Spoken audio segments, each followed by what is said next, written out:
Hai semuanya, ketemu lagi bareng Mihu di sini. Oh iya, kali ini Mihu akan membawakan alur cerita dari film Donghua yang berjudul Battle Through the Heaven. Mihu mengingatkan sekali lagi ya bahwa konten ini full spoiler.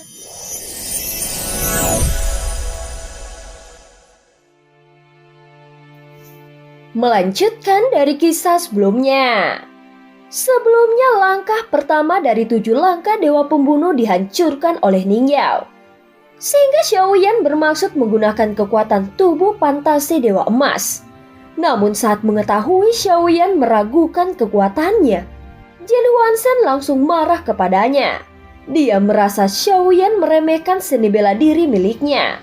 Segera Xiaoyan memperbesar tubuhnya dan menghancurkan ular piton beracun. Pada saat yang sama, terlihat Ning Yao tampak terlempar ke belakang dengan garis darah yang mengalir di sudut mulutnya. Saat ini Ning Yao menggerakkan kedua tangannya membentuk segel, lalu perlahan merentangkan ujung jarinya. Sementara itu seluruh tubuhnya tampak gemetar dan ada sebuah jarum beracun yang muncul di tengah telapak tangannya.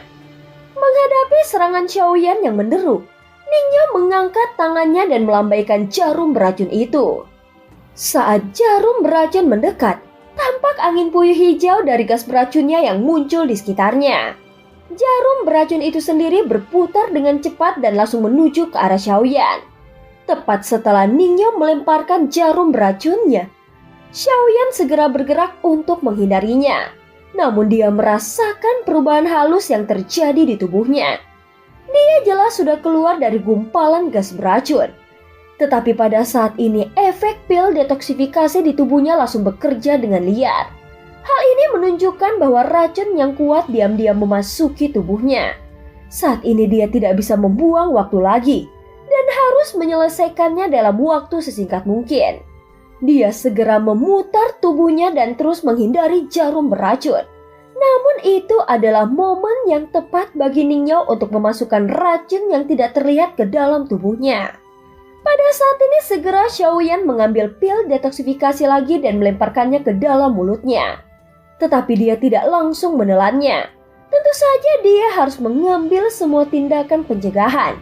Saat jarum beracun itu terbang melewatinya, Xiaoyan mengepalkan tangannya pada penguasa berat Suan dan segera guntur melonjak di atas bilahnya. Meskipun kekuatan guntur yang dimiliki Xiaoyan tidak sekuat bom apinya, namun tentu saja itu sangat kuat. Kekuatan teknik Qianqiu didasarkan pada energi pedang.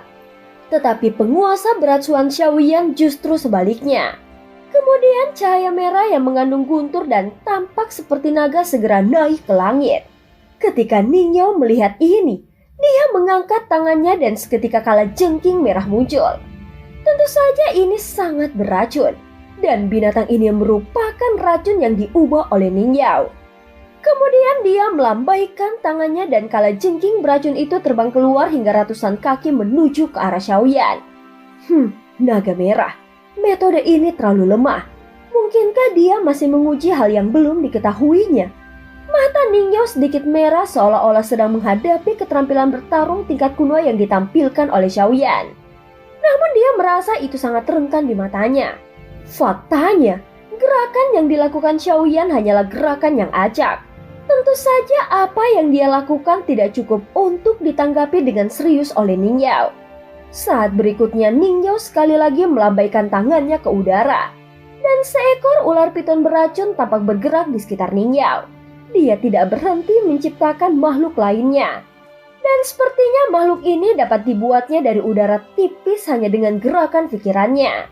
Segera kalajengking beracun, ular piton beracun, katak beracun, dan laba-laba beracun mengaum ke arah Xiaoyan. Saat melihat ini Xiaoyan sedikit mengerinyit. Karena saat dia meledakkan kalajengking beracun, itu langsung berubah menjadi kabut beracun dan menyebar. Sementara itu Zhonggu dan yang lainnya sekali lagi terpaksa terus mengungsi ke kejauhan. Dan udara yang mengandung racun menyebar ke sekitarnya. Meskipun tempat ini dikelilingi oleh gas beracun sepanjang tahun, dan tanamannya sendiri mengandung zat yang sangat beracun, namun masih ada tanaman yang hidup, dan itu mengisyaratkan ada kekuatan maupun kelemahan dalam racun. Ketika kabut beracun yang dikeluarkan memenuhi udara, maka tanaman di sekitarnya dengan cepat layu seolah-olah telah terkorosi dengan parah. Xiaoyan segera mundur sambil mengatupkan giginya. Tampak matanya menunjukkan tekad yang kuat. Melihat serangannya barusan dihancurkan, Xiaoyan tiba-tiba membentuk kembali 7 langkah dewa pembunuh. Dan itu bergerak secara horizontal ke arah kelompok binatang beracun. Saat berikutnya segala jenis binatang beracun akhirnya meledak di bawah kakinya. Xiaoyan merasa jijik saat melihat racun-racun ini. Sial, membunuh mereka bukanlah masalah. Namun jika membiarkan mereka juga bukan masalah yang sederhana. Ucap Xiaoyan dengan suara yang dalam. Setelah melenyapkannya, Xiaoyan berdiri lagi dan menjauhkan dirinya. Aku ingin tahu jenis racun apa yang digunakannya. Racun itu bisa menghilang secara diam-diam dan memasuki tubuhku. Aku harus melawannya dan mundur. Pada saat yang sama, aku tidak bisa terus-terusan terjebak dengannya di tempat yang sama terlalu lama. Ucap Xiaoyan bergumam di dalam hatinya. Dan dia mencoba yang terbaik untuk menjauhinya. Melihat Xiaoyan yang memperlebar jaraknya dan terlihat murung, dan akhirnya memilih untuk terus mengejarnya. Sial, sebagian racunnya sudah masuk ke tubuhku. Apakah saat seluruh racunnya memasuki tubuhku, maka pil detoksifikasi tidak akan berpengaruh lagi? Ucap Xiaoyan dengan suara yang dalam. Pada saat ini meski Xiaoyan merasakan racun yang diam-diam menyerbu tubuhnya, namun Xiaoyan masih belum memahami kekuatan keabadian para dewa di jalan kultivasi racun secara detail. Setidaknya sampai saat ini dia tidak merasakan banyak tekanan. Segera Ningyao mengangkat jarum beracun dengan kedua jarinya dan mengejarnya lagi. Itu tampak seperti menggambarkan beberapa busur di udara yang mendekati Xiaoyan dengan kecepatan yang sangat cepat. Menghadapi jarum beracun yang terus mengejarnya, Xiaoyan terlihat sangat tenang. Tentu saja dengan memiliki guntur ekstrim, dia lebih unggul dalam hal kecepatan. Saat melihat jarum itu hanya berjarak setengah lengan darinya, sosok Xiaoyan tiba-tiba menghilang. Kau menghindar? Apakah itu adalah caramu bertarung? Apakah kau tidak berani bertarung secara langsung? Ucap Ningyao dengan nada mencibir. Pada saat ini kecepatan Xiaoyan benar-benar membuat Ningyao pusing. Dan dia terus memperlebar jaraknya. Hal itu membuat Ningyao tidak bisa terus mengeluarkan racunnya. Sehingga dia hanya bisa menggunakan kata-kata untuk membuat Xiaoyan marah. Sial, racun di tubuhku sangatlah aneh. Dan aku khawatir itu adalah kekuatan yang hanya dapat digunakan oleh keabadian para dewa. Mungkinkah racun ini juga memiliki aturan? Saat terus menghindar, Xiaoyan sebenarnya sedang memeriksa racun di tubuhnya dan dia menyadari sesuatu. Sambil memperlebar jaraknya, Xiaoyan terus berpikir dan tiba-tiba sosoknya berhenti. Saat berikutnya dia melangkah maju dan itu bukannya untuk menghindari Ningyao, melainkan menuju ke arahnya. Setelah beberapa kilatan, dia langsung mendekati Ningyao. Tubuh unikmu mungkin adalah kelemahanmu. Suara Xiaoyan tiba-tiba terdengar di telinga Ningyao. Dan sosok Xiaoyan langsung berubah menjadi ukuran 1000 kaki. Seketika Ningyao terlihat seperti semut di depannya. Dan tinjunya yang seperti gunung langsung menghantam Ningyao. Dengan suara teredam, sosok Ningyao dibombardir oleh tinjunya hingga terlempar ke tanah. Ningyao mencoba menstabilkan tubuhnya sambil mengeluarkan seteguk besar darah. Namun tepat ketika hendak menyentuh tanah dengan tinjunya, dia tiba-tiba berubah menjadi katak beracun yang meledak dengan suara gemuruh dengan keras. Faktanya sosok Ningyao sebenarnya muncul di tempat lain. Namun seluruh sosoknya mundur terhuyung-huyung ke belakang. Dan dia juga mengeluarkan seteguk darah. Bahkan dengan teknik teleportasi dan mengganti tubuh, Ningyao masih mengalami banyak kerugian. Saat ini tubuhnya penuh luka dan organ dalamnya juga mengalami kerusakan yang parah. Inilah saatnya. Sepertinya kau juga menunggu momen ini. Ucap Ningyao berkata dengan penuh kebanggaan di wajahnya. Terlihat tubuh Xiaoyan tiba-tiba berubah menjadi biru keunguan. Sampai saat ini dia tidak tahu bagaimana cara racunnya memasuki tubuhnya. Namun sekarang dia merasa racun di tubuhnya tiba-tiba meledak. Sebagian besar racun ini berasal dari katak beracun yang kuciptakan. dan itu mengandung kekuatan aturan. Jika katak beracun memasuki tubuhmu, mungkin tubuhmu akan hancur berkeping-keping, atau setidaknya menyebabkan kerusakan pada pertahanan tubuh fisikmu. Aku sudah mengatakan sebelumnya, bahwa meskipun aku mati hari ini, aku akan tetap mengambil kulitmu. Meskipun keadaannya juga tampak menyedihkan saat ini, namun dia tetap berpegang pada tekadnya dan sudah siap mati saat melawan Xiaoyan. Sebelumnya Ningyo tampak seperti sedang mengejar Xiaoyan, tetapi itu sebenarnya hanyalah serangan tipuan. Faktanya dia sedang menunggu serangan balik dari Xiaoyan, dan hanya dengan cara ini, dia bisa mendapatkan kesempatan untuk memasukkan racun ke dalam tubuh Xiaoyan. Tetapi melihat kenyataan dia juga terluka parah. Sepertinya dia juga menyadari tidak bisa membunuh Xiaoyan. Dan dia hanya ingin berjuang keras lalu membuat Xiaoyan membayar harga mahal. Saat ini tubuh Xiaoyan sudah menembak ke belakang sambil memuntahkan seteguk darah. Segera dia mengunyah pil detoksifikasi yang sudah ada di mulutnya. Namun Xiaoyan masih merasakan kekuatan racun di tubuhnya sangat kuat. Segera Xiaoyan mengeluarkan pil detoksifikasi lagi dan langsung melemparkannya ke dalam mulutnya. Saat berikutnya armor Yangqi yang seperti cairan naik ke tubuh Xiaoyan. Dia segera menuangkan api ke dalam armornya dengan gila-gilaan. Terlepas dari racun yang masuk ke dalam tubuhnya, dia harus mengambil satu langkah yang menentukan. Ningyo juga tahu bahwa sekarang Xiaoyan ingin memberinya pukulan terakhir. Sehingga yang harus dilakukannya hanyalah bertahan. Selama dia bisa menahan serangannya, maka racunnya bisa membunuh Xiaoyan. Saat ini Ningyo mundur dengan kasar sambil terus melambaikan tangannya. Dia juga menyebarkan racun yang muncul satu persatu. Dia mencoba memblokir serangan Xiaoyan dan sosoknya terpak. Pada saat yang sama, dia mencoba memblokir serangan Xiaoyan dan sosoknya terpantul dengan jelas di mata Ningyo. Hanya saja Xiaoyan berubah menjadi kilatan emas. Dan ukurannya juga menjadi seperti raksasa yang menutupi langit dan matahari. Saat dia mengangkat kepalanya, Ningyo melihat tinju yang jatuh dan itu seperti bintang-bintang yang berjatuhan. Seketika terdengar suara gemuruh yang tidak ada habisnya, yang menyebabkan semua racun yang diubah oleh Ningyo langsung runtuh. Yang terakhir tahu bahwa sekarang Xiaoyan memiliki niat membunuh yang sangat kuat, sehingga dia segera menggigit ujung lidahnya dan memuntahkan seteguk darah. Kemudian slip batu giok seukuran telapak tangan muncul di hadapannya. Saat berikutnya terlihat seluruh esensi dan darahnya diserap oleh slip giok. Setelah menyerap darahnya, slip giok langsung berubah menjadi perisai darah setinggi 1000 kaki di hadapannya. Ningyo mencoba meraung dengan marah sambil mengangkat perisai darah dengan kedua tangannya. Tampaknya dia memiliki keinginan yang kuat untuk memblokir pukulan Xiaoyan. Tentu saja dari segi bentuk tubuh, mereka sama sekali tidak berada pada level yang sama. Walaupun Ningyo menerobos keabadian para dewa, namun dia masih tidak bisa bersaing dengan kekuatan tubuh Xiaoyan. Bahkan jika perisai darahnya dapat menahan pukulan Xiaoyan, namun dia tetap mengalami kerugian dan jatuh dari udara ke tanah.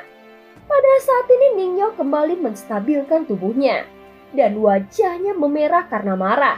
Dia segera menyemburkan beberapa suap darah, dan saat darahnya akan menyentuh tanah, Ningyo segera menggunakan seni transposisi lagi. Kali ini dia berubah menjadi laba-laba beracun. Namun dalam kasus ini, transposisi juga membawa beban besar bagi Ningyo. Segera dia muncul di sisi lain dengan wajah yang pucat. Dan seketika seteguk darah muncrat begitu saja dari mulutnya. Sebelum dapat menstabilkan sosoknya, tiba-tiba dia langsung merasakan angin dingin di belakangnya. Ningyo tidak punya waktu untuk bereaksi, karena dia ingin memandangi sosok besar di hadapannya, sehingga dia tidak mengetahui siapa sosok yang ada di belakangnya. Saat pukulannya menghantam tubuhnya, Ningyo merasa semua tulang di tubuhnya patah dan tubuhnya langsung tertembak ke belakang. Ningyo berusaha keras untuk menoleh sehingga dia dapat melihat sosok itu dengan jelas. Dia mendapati ada 9 segel bintang yang bersinar di antara kedua alisnya. Tidak salah lagi bahwa ini adalah avatar Yuan Shen. Namun Ningyo tidak tahu bagaimana cara Xiaoyan melakukannya. Mungkin yang mulia tidak bisa membunuhmu. Tetapi aku pasti akan memusnahkanmu hari ini, ucap Xiaoyan berteriak dan menatap Ningyo dengan dingin. Menghadapi serangan Xiaoyan yang akan menyerang lagi, seketika lengan kirinya yang mengandung kekuatan keabadian akan diledakkan ke arah Xiaoyan, sehingga sosoknya tiba-tiba mandek. Ningyo segera menatap tajam ke belakang, dan dia tidak melihat sosok avatar Yuan Shen lagi, sehingga dia dengan cepat mundur. Ketika menggunakan kekuatan jiwanya, dia juga tidak dapat merasakan kehadirannya. Saat berikutnya Ningyo yang mundur tiba-tiba seperti menembak dinding batu di belakangnya. Namun Ningyo jelas mengetahui bahwa gunung-gunung di sini telah rata dengan tanah karena konfrontasi mereka sebelumnya. Bukankah ini tembok batu? Mungkinkah? Pada saat Ningyo akan bereaksi, semuanya sudah terlambat karena guntur telah menyelimuti tubuhnya. Pada akhirnya dia dapat melihat dengan jelas keberadaan yang ada di depan matanya. Saat berikutnya jari-jari Xiaoyan tiba-tiba mencengkramnya dan menghancurkan seluruh tubuh Ningyo, yang menyebabkan suara teriakan bergema di seluruh area sekitarnya. Namun pada saat yang sama, sosok Xiaoyan tiba-tiba bergetar tak terkendali, sehingga tubuhnya menyusut dengan cepat dan berubah ke ukuran normalnya. Xiaoyan segera memuntahkan beberapa teguk darah, dan seluruh tubuhnya layu dengan kecepatan yang merusak. Dia merasakan racun di tubuhnya jauh lebih konsentrasi dibandingkan sebelumnya. Meskipun dia melukai Ningyo dengan parah dan menghancurkan tubuhnya, tetapi jantung birunya sudah terbang ingin melarikan diri. Aku akan pergi dari sini. Nikmatilah racun surgawiku yang dapat menghancurkan klan Yuan Shen. Racun-racun ini untuk membusukkan tubuhmu menjadi genangan darah, ucap jiwa Ningyo berkata dengan penuh kebanggaan dan sarkastik. Saat ini jantung biru terus melayang di udara, dan sepertinya dia tidak berniat untuk tinggal lebih lama dan memberikan pukulan fatal pada Xiaoyan. Sial, aku sebenarnya tidak yakin apakah bisa membunuhmu kali ini, tetapi aku merasa ada bahaya yang tersembunyi. Bagaimanapun Tianxun mati karenanya. Itu artinya dia memiliki kekuatan untuk menghancurkan jantung biruku. Setelah mengatakan ini, jantung biru itu langsung berubah menjadi pelangi panjang. Namun kecepatan Ningyo telah menurun terlalu banyak, dan sekarang dia sedikit menurunkan kewaspadaannya. Saat berikutnya tiba-tiba ada sebuah belati yang muncul entah dari mana, dan itu langsung menusuk tepat di tengah jantung birunya yang hendak melarikan diri. Belati itu menembusnya dengan sempurna. Segera terdengar jeritan yang menyedihkan. Ningyo bahkan ragu-ragu sejenak sebelum menyadari bahwa jantungnya benar-benar telah ditusuk. Ningyo segera melihat sosok di depannya. Namun dia sangat bingung karena dia tidak tahu dari mana serangan ini berasal. Dia juga kehilangan beberapa inderanya, dan ditambahkan dengan rasa gugup, sehingga Ningyo kehilangan banyak kemampuannya. Tidak, siapa dirimu? Jantung biru yang diberikan tuanku kepadaku adalah abadi. Itu tidak bisa dihancurkan. Tetapi kenapa kau bisa menghancurkannya? Suara Ningyo terdengar berteriak dari dalam jantung biru. Pada saat ini darah biru perlahan menetes di sepanjang belati yang menusuknya. Terlihat warna jantung biru dengan cepat berubah menjadi jantung emas. Dan warna emas ini juga lambat laun berubah menjadi jantung merah. Jantung ini berdebar kencang, tampaknya kehidupannya akan segera menghilang. Jiwa Ningyo segera terbang keluar dari jantungnya. Dia masih berpegang pada harapan terakhir untuk melarikan diri. Hanya saja jiwanya yang baru saja muncul menemukan lingkungan di sekitarnya penuh dengan roh jahat yang mengelilinginya. Tidak menunggu sosok itu memberi perintah, roh-roh jahat ini langsung bergegas maju dan merobek jiwa Ningyo menjadi beberapa bagian lalu melahapnya. Pada saat ini sosok itu perlahan mengangkat kepalanya. Dan itu adalah avatar kaisar klan pemakan jiwa yang sudah lama tidak digunakan oleh Xiaoyan. Meskipun tubuh fisiknya tidak kuat, tetapi dia dapat menggunakan jiwa untuk meningkatkan kekuatannya. Tentu saja jiwa Ningyo ini adalah suplemen yang baik untuknya. Selain itu di dalam bendera penekan jiwa juga masih ada jiwa Tianxun. Dan itu juga dapat digunakan untuk pelatihan kaisar klan pemakan jiwa. Pada saat ini tiba-tiba terdengar suara tepuk tangan di sekitarnya. Hahaha, tidak buruk. Kau benar-benar bisa mengalahkan keabadian para dewa. Kau memang sangat kuat. Tiba-tiba suara samar terdengar di telinga Xiaoyan. Dan film pun berakhir. Terima kasih udah dengerin Mihu dari awal sampai akhir ya. Sampai jumpa.